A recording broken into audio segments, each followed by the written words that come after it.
Let's go over the Proto Saber in Star Wars. This is Mike Zero here once again. If you guys are new here to the channel, do make sure to subscribe to see future Star Wars content.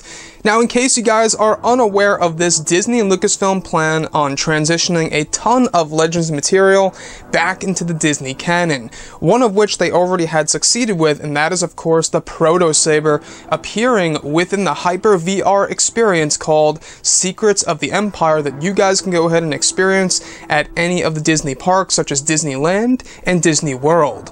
So it's a Hyper VR experience, it's all considered canon material. There's even a moment in which you get to interact with Darth Vader's castle. And there's a moment in which we do get to see the Proto Saber. Now, a ton of people who got the opportunity to go ahead and do this Hyper VR experience got their very first look at what the Proto Saber looks like.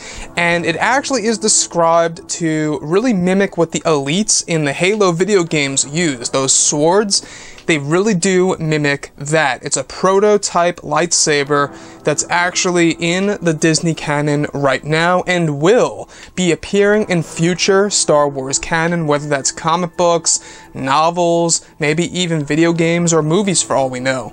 Now, what's great about this is that this is directly taken from Legends material, though it is developed completely differently in design.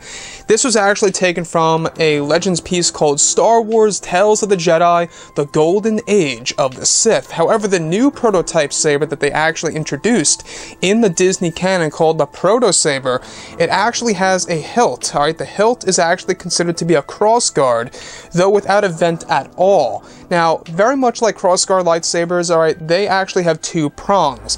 But this one actually doesn't have the vents, and it actually does ignite white energy that lights up the two prongs. So it does mimic of what we see in the Halo franchise, those video games, of what the elites, the Covenant, use. Those swords, I'm sure you guys used a lot of those in multiplayer and the campaign missions, etc. It really does look like that from what the people actually described seeing when they went to go ahead into this Hyper VR experience. Again, guys, if you are by Disneyland or Disney World, go ahead and check out Secrets of the Empire, and reportedly you will be able to get a first glimpse at this proto lightsaber. This is a new variant, a completely new variant of a type of lightsaber. So for a great example, we have the single blade, we have the double blade, we have the crossguard, and now we get a very first look at the proto type lightsaber. So guys, drop a comment below. Let me know what you think about all of this in the comments section. What do you think about a lightsaber like that mimicking something that of the Halo franchise? And if you guys did enjoy the content for today, do make sure to drop a thumbs up on this video to support the channel. I thank you all so very much for the kind support, and I'll catch you guys next time.